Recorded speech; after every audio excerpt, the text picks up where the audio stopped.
코로나19가 인간 세상을 들었다 놨다 하는 사이 날로 격화하는 미중 갈등이 불확실성의 강도를 키우고 있다. 마이크 폼페이오 미국 국무장관이 지난 5월 27일 중국의 홍콩 보안법 제정 추진에 홍콩에 부여한 무역상의 특별 지위를 축소, 박탈하겠다고 경고했지만 중국은 이에 아랑곳하지 않고 다음날 열린 전국인민대표대회에서 홍콩 보안법을 제정했다. 미국 하원은 이에 맞서 위구르족 탄압에 책임이 있는 중국 당국자들을 제재하는 위구르 인권정책 법안을 통과시켰다. 강력 반대에도 중국이 홍콩 보안법을 제정하자 도널드 트럼프 미국 대통령은 29일 관세, 무역, 비자 등에서 미국이 홍콩에 부여했던 특별 지위를 박탈하는 절차를 시작하겠다고 밝혔다. 홍콩 자치권 침해에 관여한 중국, 홍콩 당국자들에 대한 제재 조치도 취하겠다고 밝혔다. 중국군과 연관된 미국 내 중국인 대학원 유학생과 연구원에 대한 비자를 취소해 사실상 추방하는 방안도 마련되고 있다.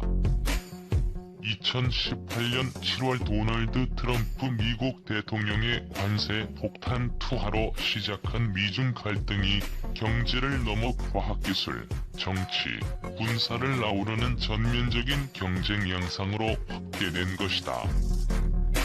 지난해 12월 무역협상 1단계 합의로 잦아드는 듯했던 양국의 신경전이 트럼프의 코로나19 중국 책임론 제기와 홍콩 보안법 통과로 전례 없는 강도로 거칠어지고 있다.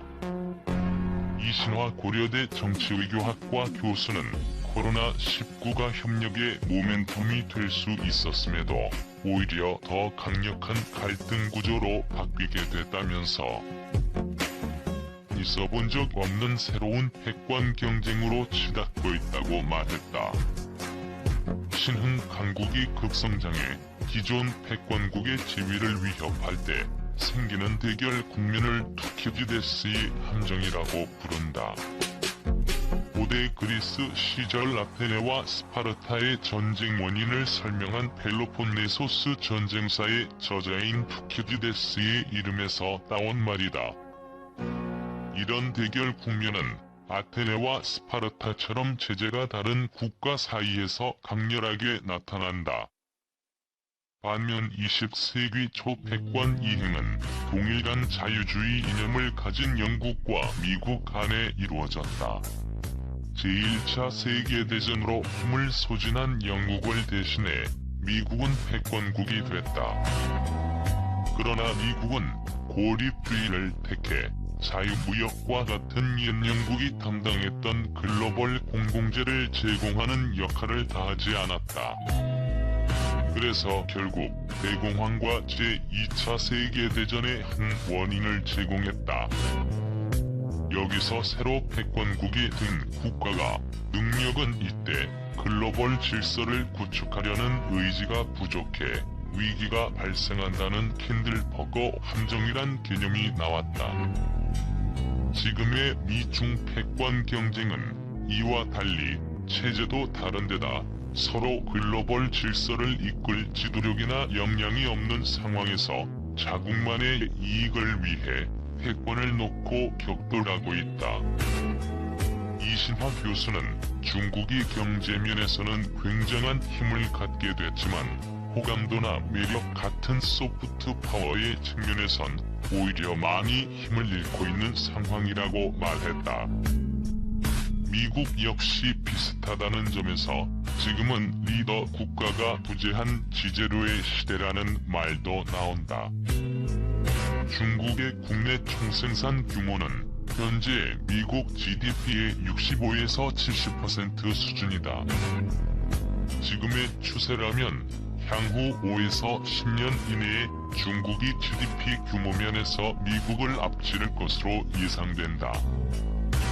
지금이 아니면 중국을 견제할 기회는 다시 오지 않는다는 미국의 다급함과 관세와 수입 물량 등 숫자에서는 양보해도 국가 주도의 사회주의 경제 체제를 흔드는 요구엔 절대 응하지 않겠다는 중국의 결기가 곳곳에서 충돌하면서 세계 각국의 불안감을 안기고 있다.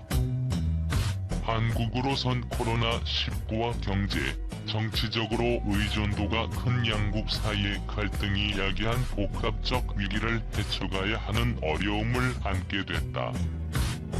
미중 갈등은 단순한 무역 불균형이 원인이 아니라 패권 경쟁이라는 점에서 오는 11월 미국 대선의 결과와 상관없이 장기간 지속될 것으로 보인다.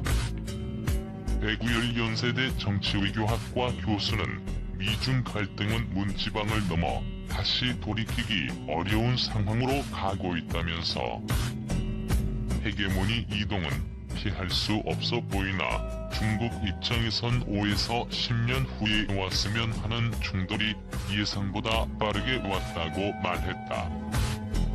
배구열 교수는 트럼프 정부가 지난 5월 21일 발표한 대중국 전략 보고서에 대해 민주당이 전혀 비판하고 있지 않다는 점에서 중국을 글로벌 차원의 경쟁 상대로 보는 인식은 초당적인 합의를 이룬 것이라며 미국은 패권 유지를 위해 자기 살을 베어낼 준비가 되어 있다고 선언한 것이라고 말했다. 패권 국가 지위를 유지해 얻을 수 있는 장기적 이익을 위해 중단기적인 경제적 타격은 감수한다는 일견 모순적이고 역설적인 태도가 보인다고 설명했다. 미국 정부는 의회에 제출한 대중국 전략 보고서에서 우리는 더 이상 중국과의 관계에 있어 상징성이나 화려한 행사를 좇는 행위는 가치가 없다고 판단하며 중국의 실제적이고 건설적인 결과를 보일 것을 요구한다며 조용한 외교가 쓸모없음이 증명된다면 미국은 중국에 대한 공개적 압박을 늘리고 국익을 지키기 위해 비용을 감수하는 행동에 나설 것이라고 경고했다.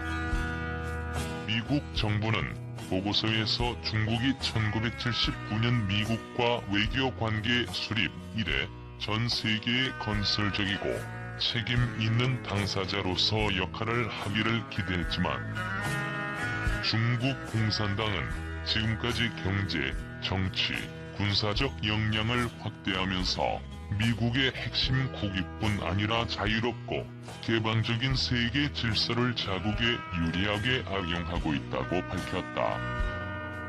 외국 기업의 중국 진출 시기술 이전을 강제하고 자국의 시장 개방에는 소극적이면서 자신들은 국영기업을 동원해 글로벌 시장에서 몸집을 불리는 불공정한 행태를 고치겠다는 것이다. 자유무역 질서의 과실만 누리고 책임은 지지 않는 데 대한 비판이다. 미국 정부는 중국의 1대1로를 대표적인 약탈적 경제정책 사례로 지목했다. 1대1로는 시진핑 중국 국가주석이 2013년 공식화한 것으로 중국, 중앙아시아, 유럽을 잇는 육로와 중국, 동남아, 아프리카, 유럽으로 이어지는 바닷길을 장악해 중국의 경제 영토를 확장하는 목적을 갖고 있다. 미국은 중국이 1대1로 상위 저개발 국가들의 인프라 투자를 위한 돈을 빌려주고 대신 중국의 권위나 영향력을 확보하려는 것을 경계한 것이다. 중국이 호주, 캐나다, 한국, 일본, 노르웨이, 필리핀에 대한 무역, 관광 제한 정책으로 영향력 확대를 모색했다는 비판도 더했다. 사드 배치로 보복을 당한 한국 입장에선 수긍이 가는 지적이다. 실제 중국은 시진핑 체제 이후 개혁, 개방 초기에 몸을 낮추고 힘을 기르며 때를 기다린다는 도광양회 전략 대신 힘을 과시하는 공격적 행보를 주저하지 않고 있다. 1대1로와 함께 이를 상징하는 또 하나의 사례는 2015년 발표한 중국 제조 2025 선언이다. 미래를 선도할 핵심 10개 분야를 선정해 당시 10% 이하였던 중국산 점유율을 2025년까지 70% 수준으로 끌어올린다는 내용이다. 이 때문에 양평서 대외경제정책연구원 선임연구위원은 미중 갈등에는 강대국 전략을 너무 먼저 발표한 중국의 오판도 있다고 지적했다. 중국이 글로벌 경제 체제의 생산기지이자 하위 파트너로 머물길 원했던 바람과 달리 기술 경쟁에서 우위를 차지하겠다는 뜻을 명확히 하고 실제 통신과 컴퓨팅, 인공지능 기술에서 무서울 정도의 속도로 미국을 따라잡자 중국과의 관계를 재설정하려 나선 것이라는 뜻이다. 민주주의나 자유주의 같은 이념과 명분을 동원하지만 미국의 가장 핵심적인 관심사는 중국에 대한 기술적 우위 유지다. 지난해 화웨이에 대한 미국산 제품 수출 금지 명령과 구글의 안드로이드 운영체계 제공 거부, 반도체 설계 기술을 제공하는 영국 아메 사업 중단 선언에 이어 최근에는 미국 기술을 이용한 제3국 제조 반도체의 화웨이 제공까지 금지했다. 미국 국립보건원 등 정부 예산을 받는 대학 연구소에서 해외 기술 유출 혐의가 있는 연구자를 색출하는 작업을 벌일 정도로 기술 보호에도 집중하고 있다. 최근에 중국 대학원생 추방 움직임도 같은 맥락이다. 양평석 선임연구위원은 중국에 대한 미국의 압박은 결국 장기화되고 일상이 되는 과정을 밟게 될 것이라면서 지금까지 관세나 무역이 관심사였다면 이제 기술 패권 전쟁과 홍콩, 대만 문제 같은 비경제적 문제들로 확산되고 있다고 밝혔다. 중국을 배제하고 미국 중심의 공급망을 구축하는 경제번영 네트워크에 참여를 설득하면서 1대1로에 대한 견제도 본격화했다. 미중 대립이 확전 양상을 보이는 중에 양국 사이에서 선택을 강요하는 흐름도 가시화하고 있다. 반중 경제 블록인 EPN 참여를 기준으로 우호국과 비호국을 가릴 태세이다. 편가르기에 대해 전문가들의 의견은 조금씩 나뉘었다. 국제사회에서 통용될 수 있는 보편적인 원칙과 국가 간 연대를 통해 사안별로 대응하는 방식과 미국 중심의 경제 네트워크에 합류해야 한다는 방식으로 나뉘었다. 이신화 교수는 미국과의 관계가 소원해진다고 중국과의 관계가 좋아지진 않는다면서 지금의 한국을 잇게 한 근간이 한미동맹이었다는 점을 중국 측에 이해시키는 방식으로 분명히 태도를 밝혀야 한다고 말했다. 이 교수는 그러면서 미중 분쟁의 장기화에 대비해 독일을 비롯한 제조 강국, 우리와 비슷한 상황에 있는 캐나다 등 중견국 등과 타자주의를 강화해 생산기지와 시장을 다변화하는 것이 중요하다고 강조했다.